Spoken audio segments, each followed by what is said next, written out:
अपने को इस चीज से मुक्त करें कि इससे डिसर्विस हो रही है।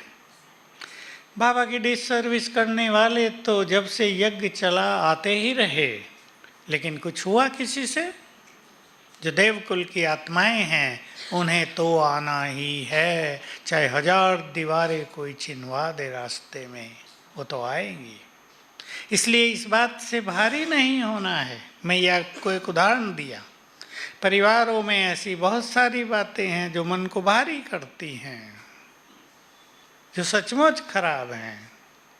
उनमें भी अपने को हल्का रहना है।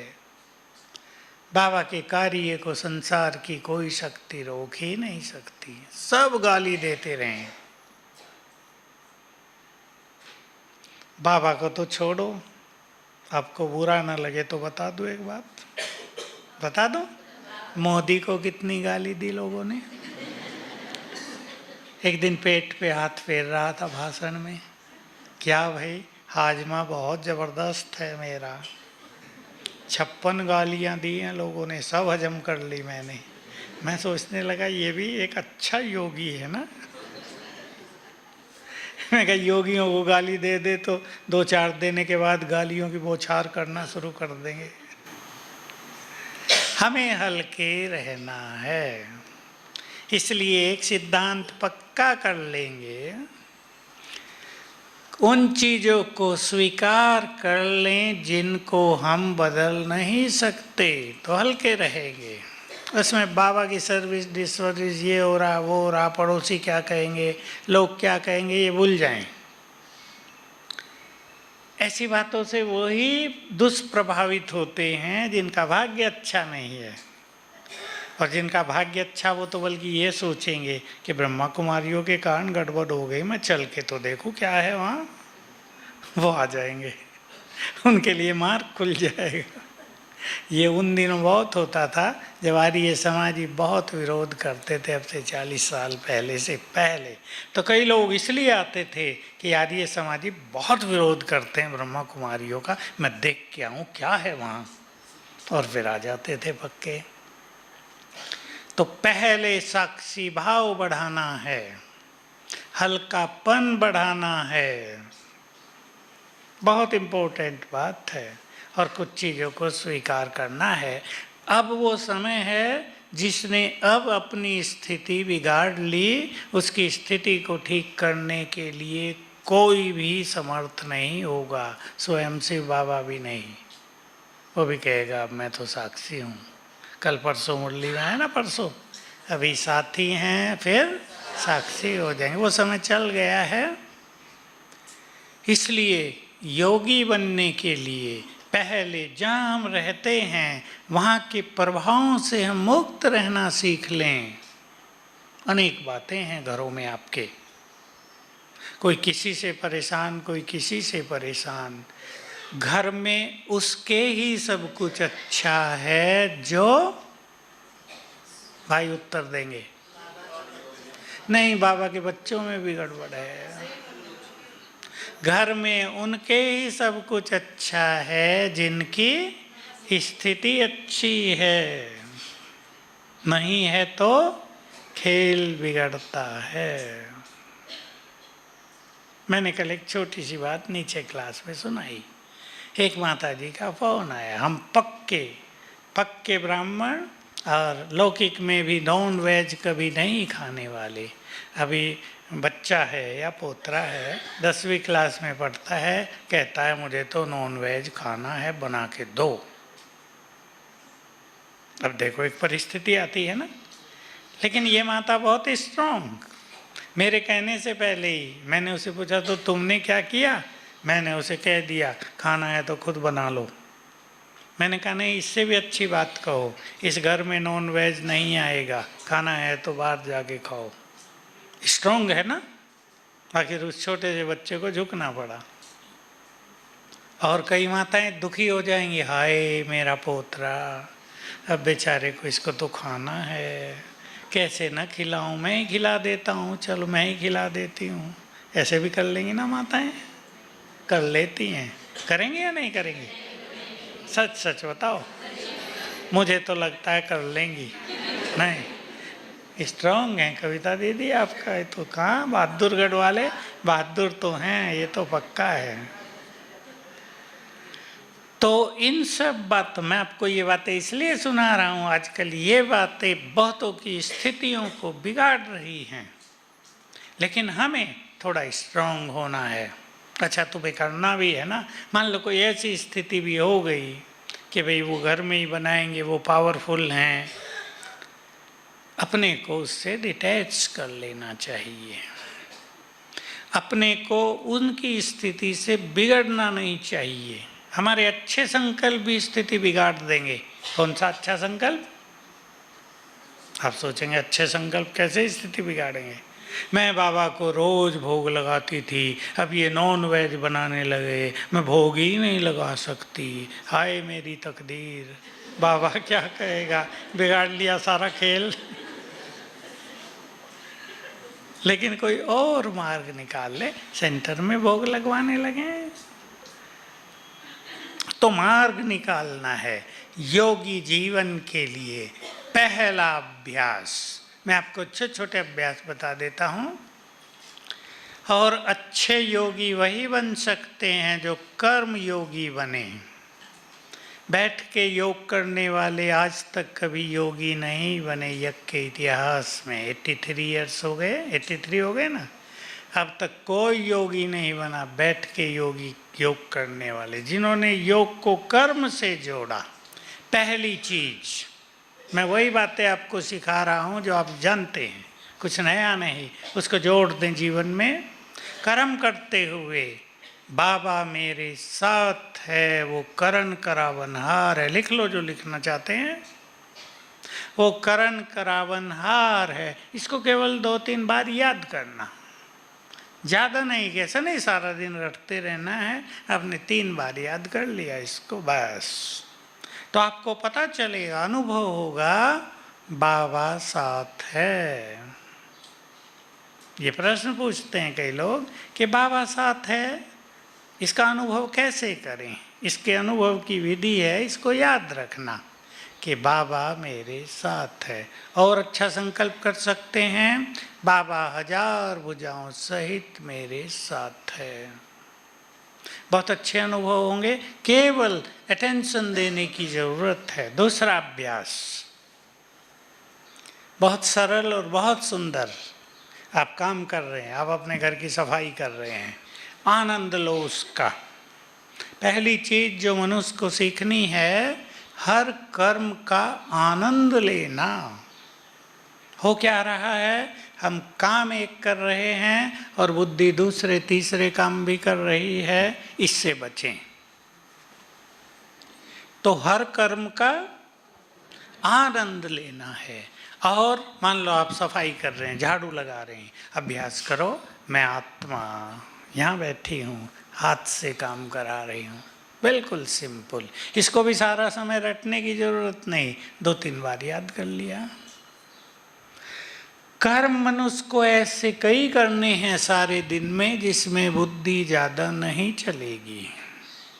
आपको बाइक पर कहीं जाना है, कौन कौन भाई बाइक पे जाते हैं इधर उधर काम से? हाथ पूरा उठाओ जरा, बहनें भी हाथ उठाओ। देखो आपको बहुत अच्छा मौका है, बहुत भाई बहनें हैं, बाइक स्टार्ट कर रहे हैं आप। अब उन विचारों से ना जाओ, कहाँ जाना, जल्दी जाना, देर ना हो जाए। बाबा का आह्वान करो। आजकल तो बटन ही दबाते हैं ना, किक मारनी हो तो वो दो भी, बाबा आ जाओ। 10 सेकंड। इसमें भी ये नहीं कि आपको कोई बहुत लंबे चौड़े समय की जरूरत है। 10 सेकंड बाबा का आह्वान करो और फिर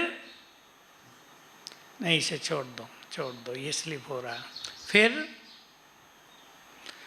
मैं लाइट हाउस फरिश्ता हूँ,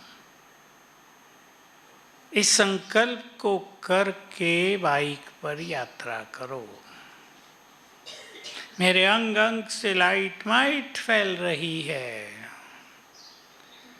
बहुत अच्छे अनुभव हो जाएंगे आपको लगेगा नहीं मैंने आधा घंटा में चल के आया हूँ, या पौना घंटा, 1 घंटा, मुझे आना पड़ता है रोज, थकान होती है, ये भी नहीं होगी। मैं लाइट हाउस माइट हाउस बोलो फरिश्ता हूँ, पता है ना इसका।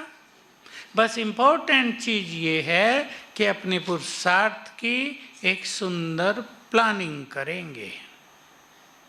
प्लानिंग, बिना प्लानिंग के नहीं। योग का पहला कदम बताओ कौन सा है? मैं वो बहुत सुनाया है क्लासेस में। नहीं, पहला कदम है, मैं आपको वो कहानी सुना देता हूँ। जब माताएं बहुत होती हैं तो मुझे वो बात याद आती है। हिस्ट्री हॉल की है, नीचे 69 की है। मधुबन में माताओं की भट्टी शुरू हुई थी। बाबा के समय भट्टियाँ नहीं होती थी।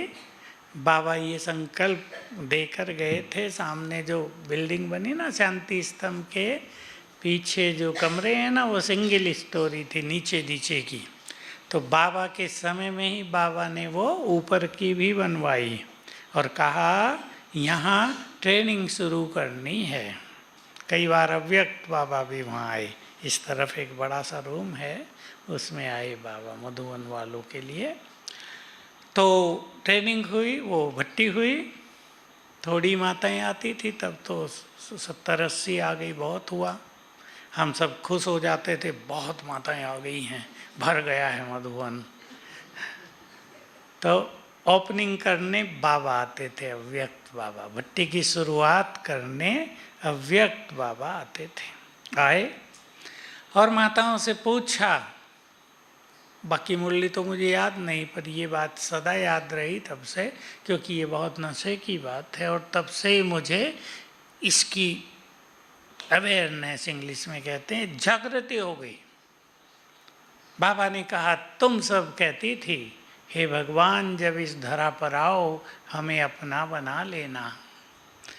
बाप ने तुम्हें अपना बना लिया है, पर एक चीज वो भी दे दी जो तुमने कभी मांगी नहीं थी।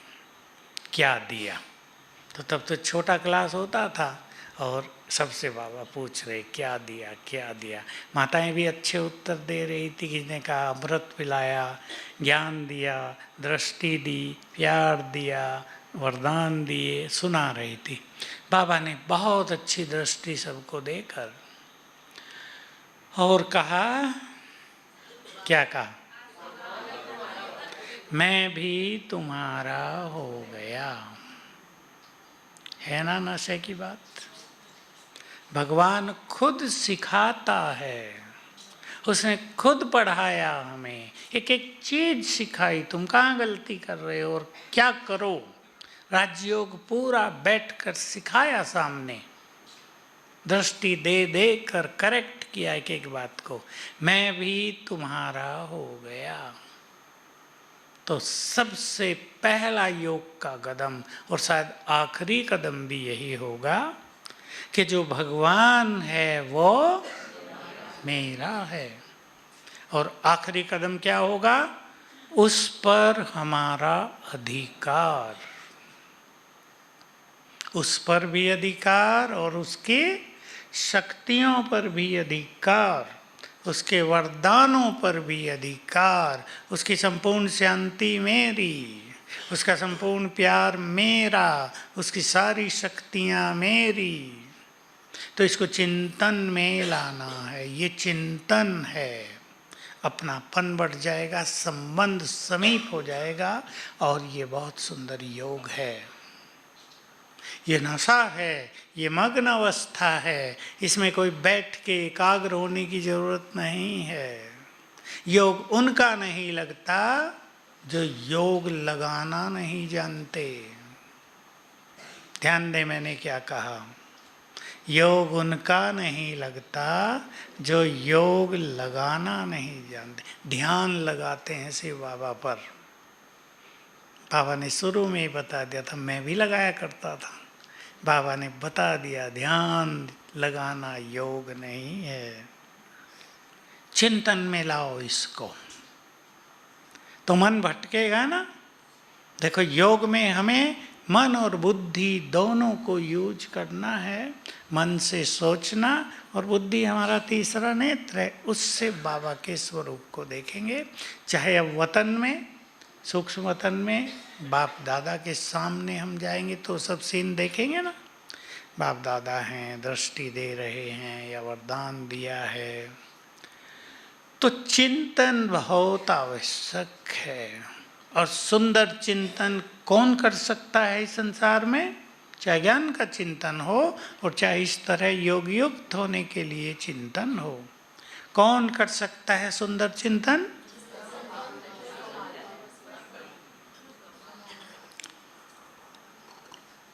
अंतर्मुखी, व्यर्थ से मुक्त।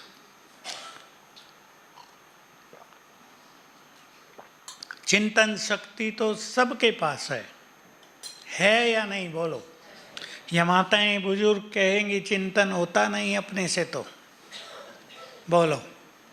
बुजुर्ग माताएं, नीचे नहीं करो गर्दन, बताओ मुझे। माताएं कहती हैं अपने से तो चिंतन होता नहीं है। हाँ, माता जी ठीक उत्तर दे रही। कोई कुछ कह दे या कुछ गड़बड़ हो जाए तो दिन रात चिंतन चलता है। वो चिंता है, वो भी चिंतन का एक रूप है।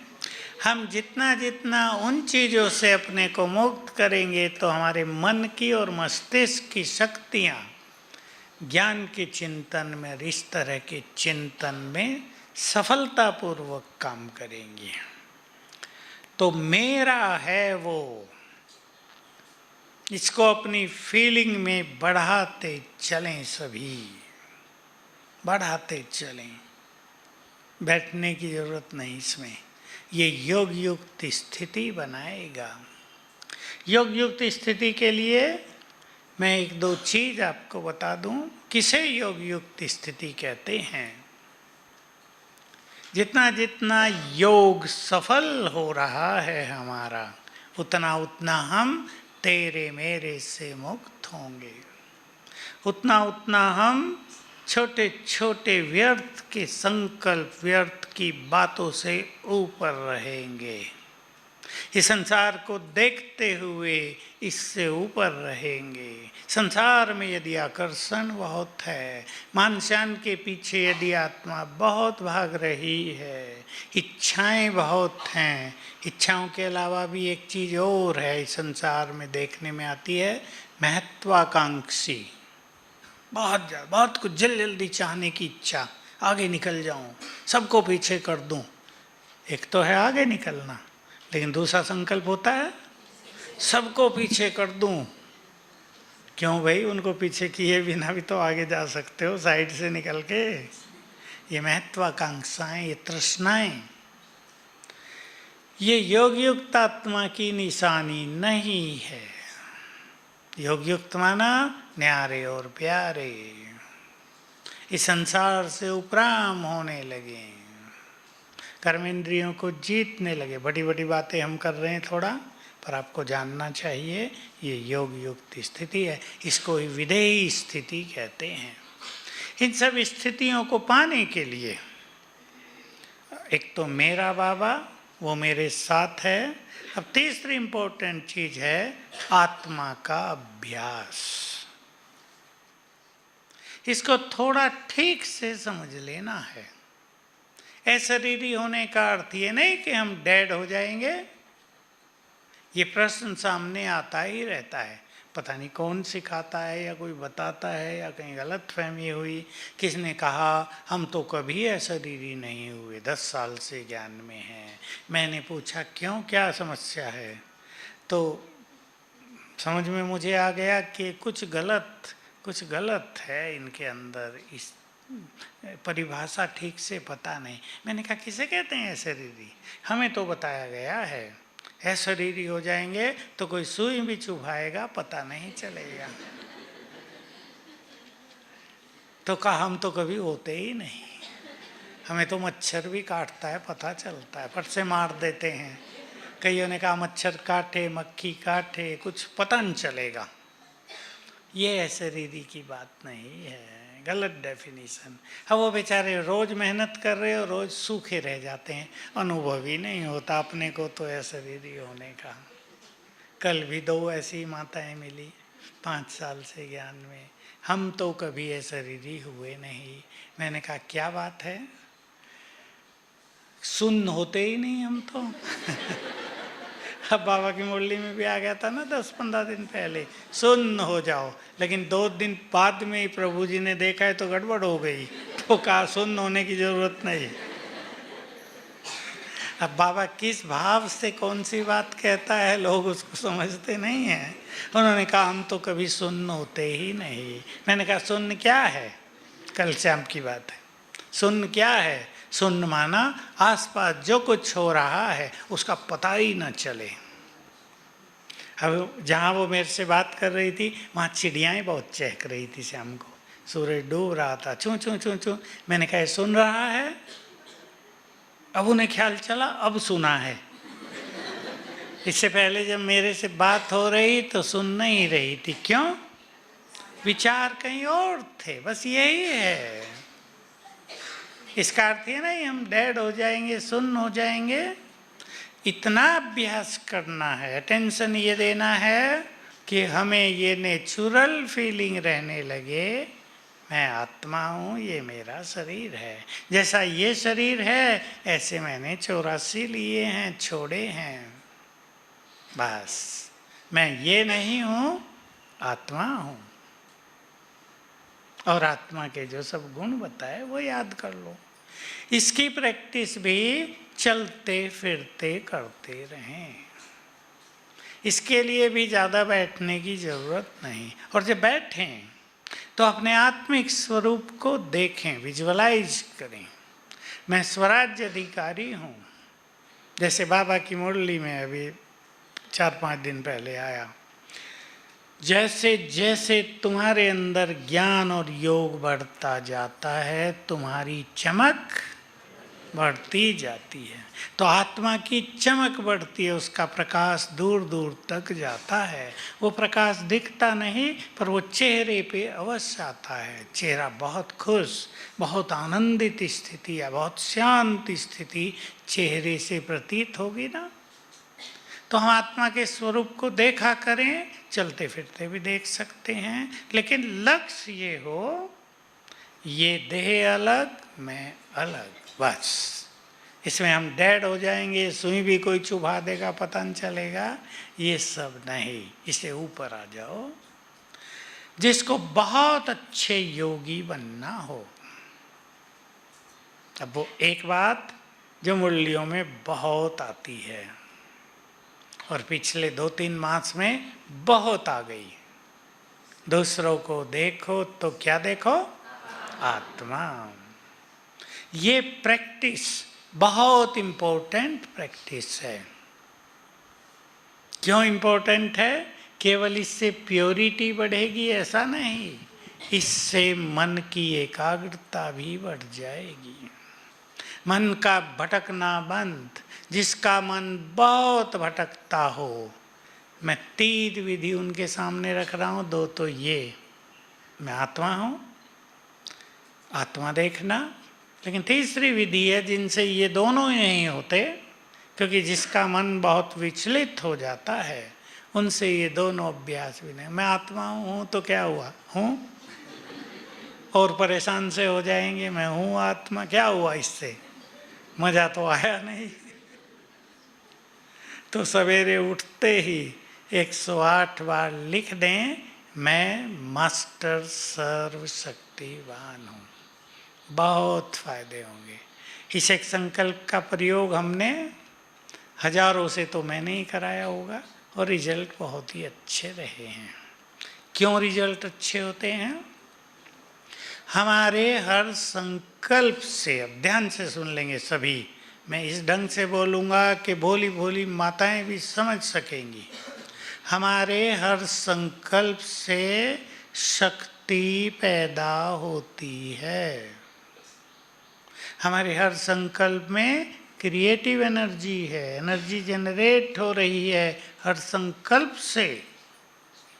इसका छोटा सा उदाहरण, खराब संकल्प आ जाए, उदास हो जाते हैं ना, एक नेगेटिव शक्ति पैदा हो गई, ब्रेन को चली गई। खुशी के संकल्प आ जाएं, चेहरा खिल जाएगा।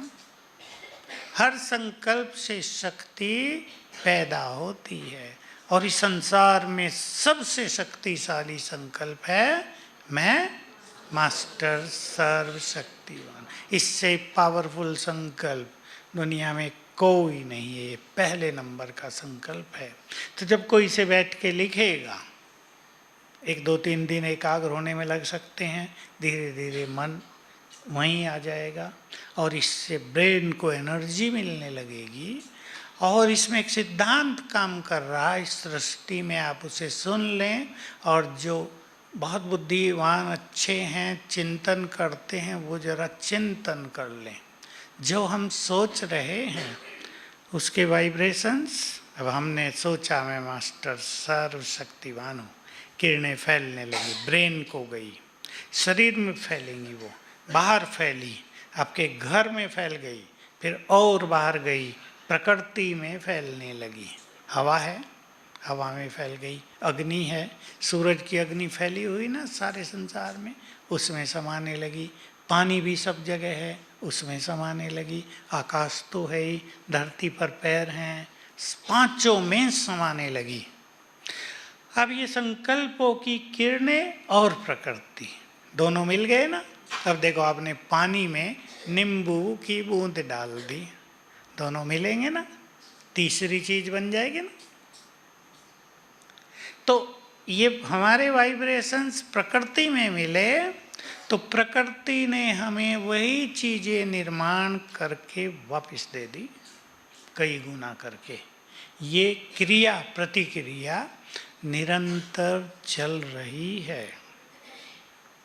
इसलिए जो कुछ हम सोच रहे हैं वही पा रहे हैं। ये नहीं जो सोचेंगे वही बन जाएंगे, वो तो पहली चीज हो गई। जो सोचेंगे वही पा रहे हैं, पाएंगे। इसलिए अपने संकल्पों पर बहुत ध्यान देना है। आप अभ्यास करो अपने घर में, आपको अपने घरों को मंदिर बनाना है। मैं इस घर की इष्ट देवी हूँ, मैं इस घर में महान आत्मा हूँ। ज़्यादा नहीं मैं कह रहा हूँ, हर घंटे में 2 बार याद कर लो। घंटे आपको देखने की ज़रूरत नहीं, याद कर लो ऐसे ही। आपके घर का माहौल हफ्ते में ही आपको बदला हुआ दिखाई देगा। सब कुछ अच्छा होने लगा। आप जिनसे कह कह के थक गए थे, मान लो आपका कोई बच्चा बुरे संग में है, कॉमन बात है आजकल, आप उसे रोज डांटते हैं, समझाते हैं, सजा भी देते हैं, लेकिन कोई असर नहीं होता। अब आज से आपने सोचना शुरू कर दिया, मैं इस घर की इस देवी हूँ, ये बहुत अच्छी आत्मा है। 5-7 दिन में देखना क्या होगा, उसका ही सब कुछ बदल जाएगा। तो बदलने वाले हम हैं, क्रिएटर हम हैं। हमारे पास ताकत है संकल्पों की। संकल्प बदल दो, बोलो आगे आगे आगे आगे, सृष्टि बदल जाएगी। संकल्प बदल दो, आपका संसार बदल जाएगा। समझ रहे हैं ना? मैं ज़्यादा ये बात नहीं करूँगा, सब्जेक्ट दूसरा है। हमें योगी बनना है, तो 3 चीज़ें मैंने आपके सामने ही रखी। अब की 3 चीज़ें, अशरीरीपन, आत्मिक दृष्टि और मास्टर सर्वशक्तिवान का अभ्यास। माताओं के हाथ में बहुत बड़ी शक्ति है, कौन सी? भोजन। भाइयों को तो केवल खाना खाना है, या बनाते भी कोई हैं? कोई बनाते हैं भाई? 1 2 3 4 5, ठीक है, बहुत अच्छा। माताएं सभी बनाती हैं, बुजुर्ग माताएं तो नहीं बनाती होंगी अभी।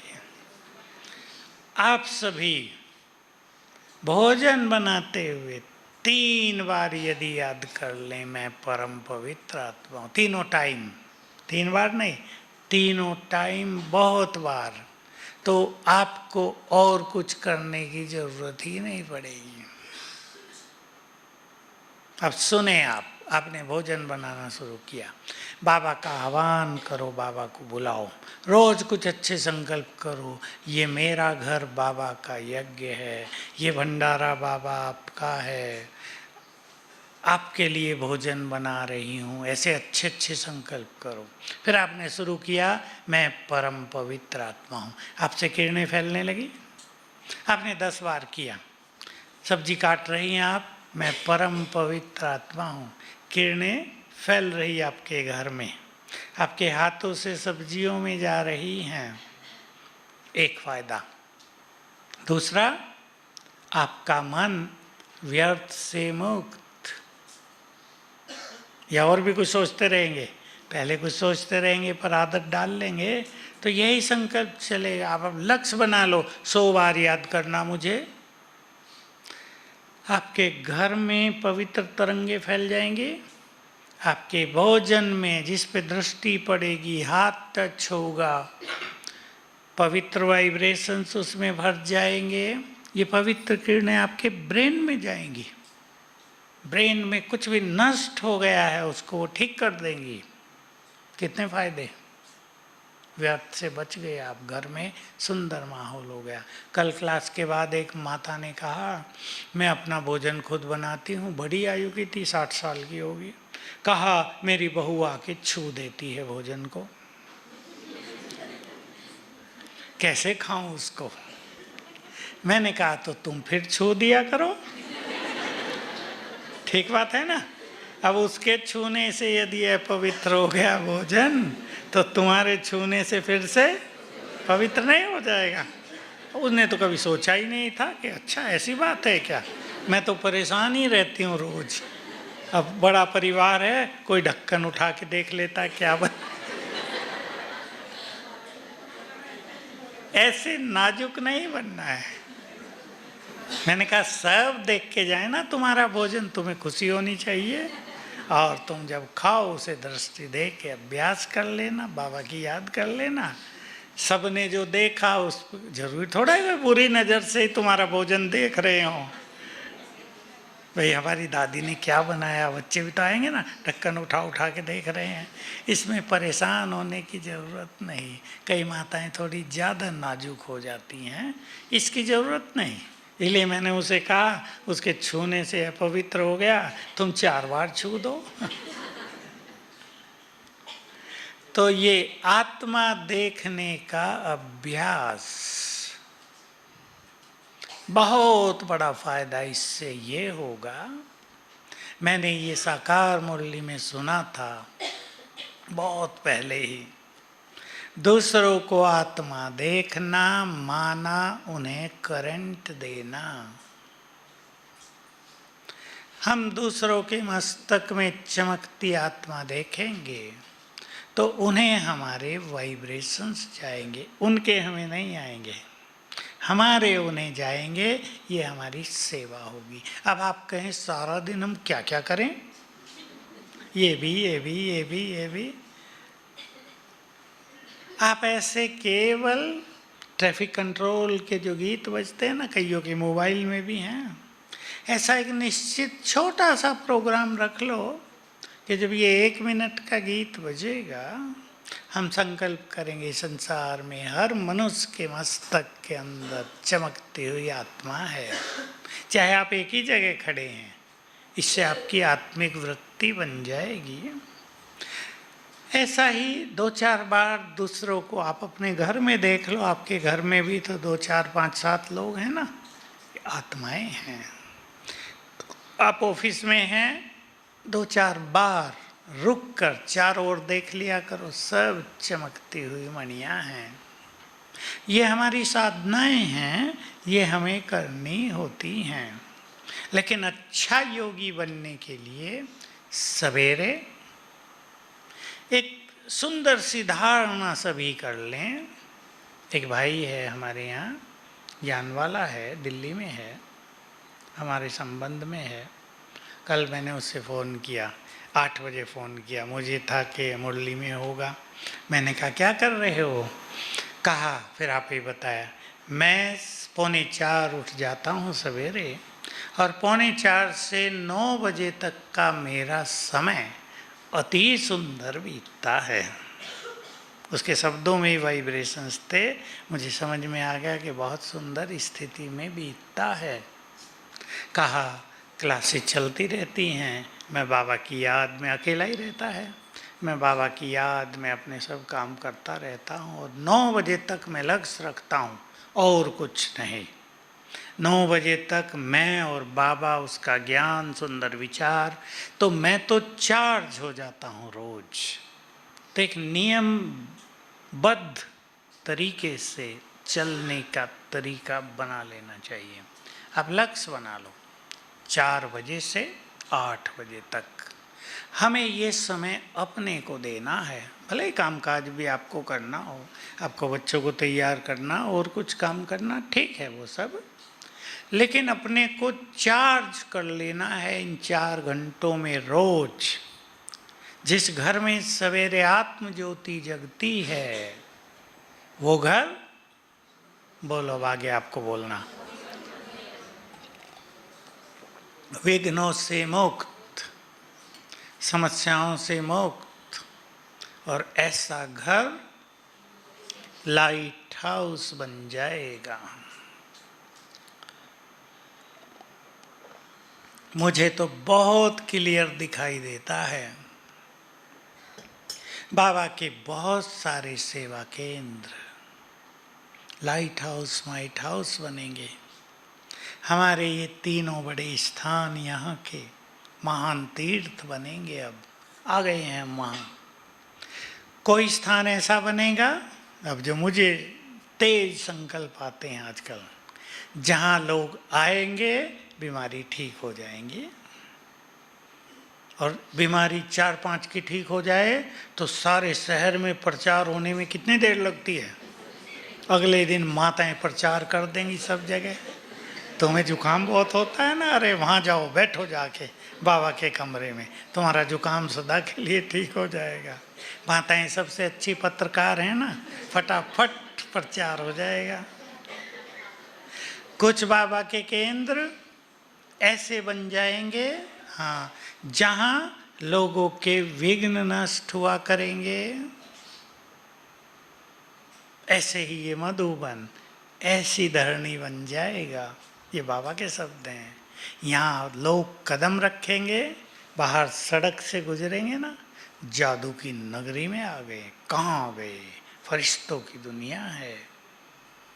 ज्ञान सरोवर ऐसा स्थान बन सकता है जहाँ जाते ही लोग निरोग हो जाएं। अभी वहाँ ये अनुभव हो रहे हैं लोगों को कि बहुत टेंशन में, बहुत चिंताओं में लोग आते हैं और वहाँ आधे ही दिन में बिल्कुल ठीक हो जाते हैं। तो जिन घरों में रोज सवेरे ज्योति जगती है, समझ गए ना, ज्योति जगना अच्छा योग होता है, वे घर लाइट हाउस बन जाएंगे। होता है अमृत वेला सुंदर या नहीं? आप ये ना सोचना सब तो सोते हैं, मैं तो अकेला हूँ, अकेली हूँ। अकेले की बात नहीं। अकेले कौन हैं आप? आप 1-1 लाख के बराबर हैं। गुरु गोविंद सिंह ने तो लड़ाई के लिए कहा था। पर एक महान आत्मा, पूरे शहर में एक महान आत्मा ही सबको शांति देने वाली हो सकती है। और बाबा के बच्चे तो एक शहर में कितने हैं। तो एक घर में एक महान आत्मा, उस घर के लिए बहुत बड़ा वरदान है। आप अपने स्वमान को जगाओ। मैं घर में अकेली, कोई तो सुनता नहीं, सब बुरा बुरा बोलते हैं, ये सब नहीं सोचो। जो महान है उन्हें ही सुनना पड़ता है। ये देवियाँ क्यों मंदिरों में जाके बैठी, पत्थरों की भी बहुत गाली खाई हैं, और वो आप ही हैं सब। इसलिए गाली खाने से डरो नहीं, महान हैं हम। तो योग के लिए नेक्स्ट बात है अपने स्वमान को जगाना। स्वमान बहुत देता है रोज मुरली में बाबा। आपको कहीं से अलग से ढूंढने की जरूरत नहीं, मुरलियों में ही रोज स्वमान बहुत आते हैं। शुरू में भी आते हैं, लेकिन वरदान में तो एक आता ही है रोज, कभी स्लोगन में भी होता है। मुरली सुनने के समय को योग का आधार बना दो। मुरली सुनाने वालों पर भी इम्पोर्टेंट आधार है, पर आप सभी ये सुनने वाले करेंगे। मुरली क्या है? एक एटीट्यूड, एक दृष्टिकोण मुरली के लिए। मुरली में बाबा हमें आदि से अंत तक की याद दिलाते हैं रोज। तुम ऐसे ऐसे थे। कल कितना अच्छा कहा था, मैं तुम्हें गीता ज्ञान तब तक देता रहूंगा जब तक तुम राजाई प्राप्त कर लो। ये भगवान बोलता है, रोज याद दिलाता है। कल पहले भी मैं तुम्हें राजाई देकर गया था। क्यों सुना रहा हूं मैं ये आपको? जब आप मुरली सुने तो इन चीजों को साथ साथ रियलाइज करें। साथ साथ भगवान याद दिला रहा है और हम याद कर लें।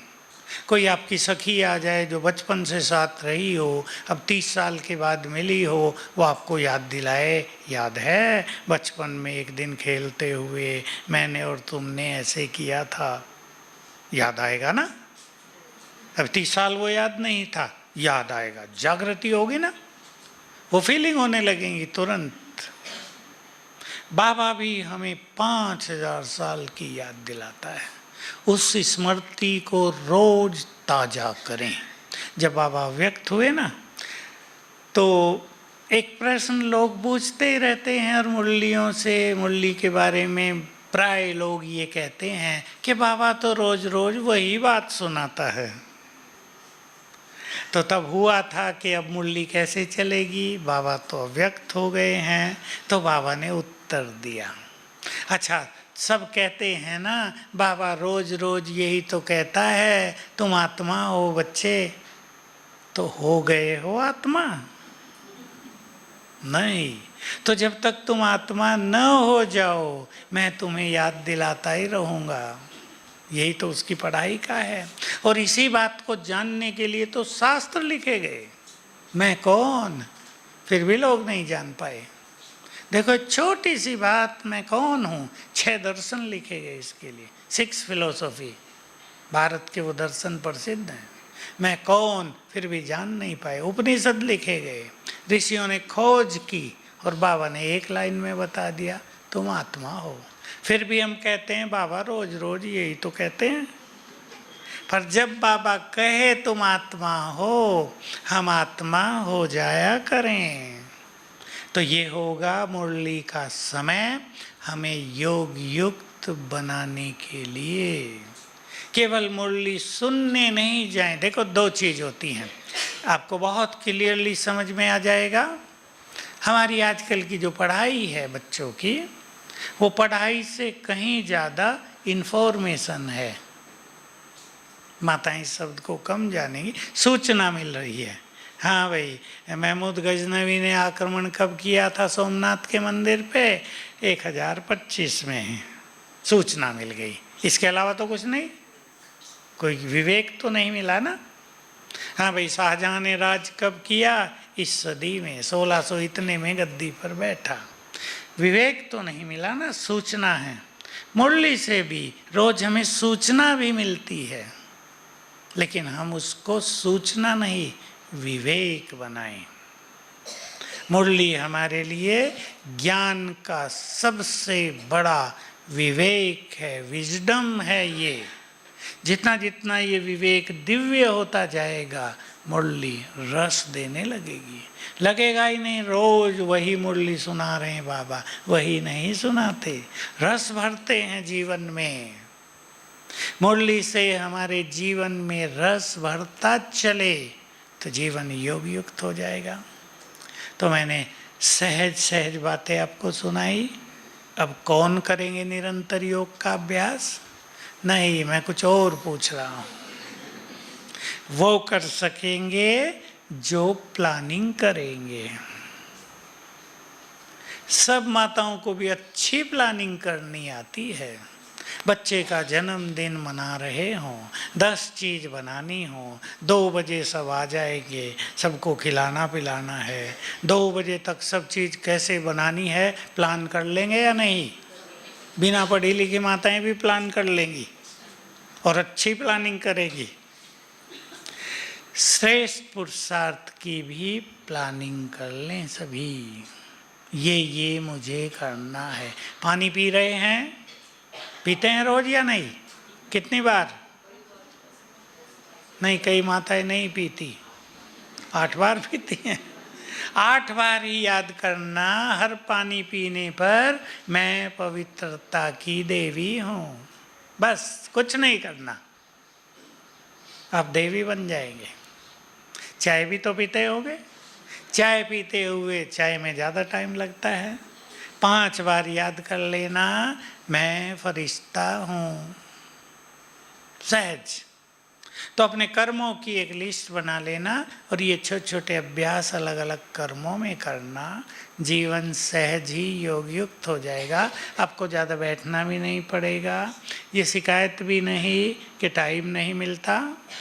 योग के लिए टाइम की ज़रूरत नहीं होती, इसी में योग कर लेना है जो हमारी दिनचर्या है। भोजन बनाते मुझे क्या अभ्यास करना है, इसका प्लान बनाना।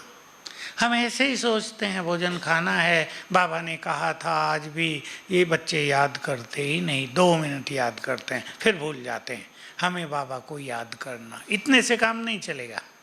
प्लान बनाओ, भोजन आएगा सामने, क्या सोचेंगे, क्या अभ्यास करेंगे, हर टुकड़ा खाते हुए क्या याद करें। बहुत अच्छा तरीके कि पीस तो डालना है ना मुंह में। भोजन खाने पे ध्यान न देकर क्या अभ्यास करूं, इस पे थोड़ा ध्यान दे दिया जाए तो 2 मिनट की बजाय 10 मिनट योग हो जाएगा भोजन पे, फिर 15 मिनट हो जाएगा। तो अपनी प्लानिंग सभी स्वयं करना। क्लियर है ना बात? तो योग का चार्ट बढ़ता जाएगा। थोड़ा बैठ के भी करना सवेरे और शाम। और एक सरल विधि बताता हूँ, जिनको योग कम भी लगता हो उनके लिए भी, जिनको अच्छा लगता हो उनके लिए भी, 10-10 मिनट कई बार बैठ जाओ, प्लान बना लो, 4 बार 5 बार सवेरे से रात तक 10-10 मिनट बैठ जाएंगे, आप फर्स्ट क्लास योगी बन जाएंगे। 10-10 मिनट का बैठना, योग करना। जिन्होंने अपने घरों में स्थान बनाया हो बाबा का छोटा सा भी, वहाँ बैठो। बाबा का छोटा सा भी रूम बनाया हो, वहाँ बैठो, नहीं तो कहीं भी बैठो। और अपने घर में एक जगह ऐसी ढूंढ लो जहाँ आपका योग बहुत अच्छा लगता हो। धरती के वाइब्रेशंस होते हैं, दिशाओं में भी वाइब्रेशंस होते हैं। आप नॉर्थ की तरफ मुंह करके योग करेंगे, अच्छी एकाग्रता होगी। देख लेना है आपको अपने घर में, कुर्सी पे बैठ के योग अच्छा होता है, ज़मीन पे बैठ के योग अच्छा होता है, सोफे पे बैठ के योग अच्छा होता है। ये ढूंढो आप जगह। ये छोटी छोटी बातें हैं पर बहुत मायने रखती हैं। वहीं बैठ के रोज योग करेंगे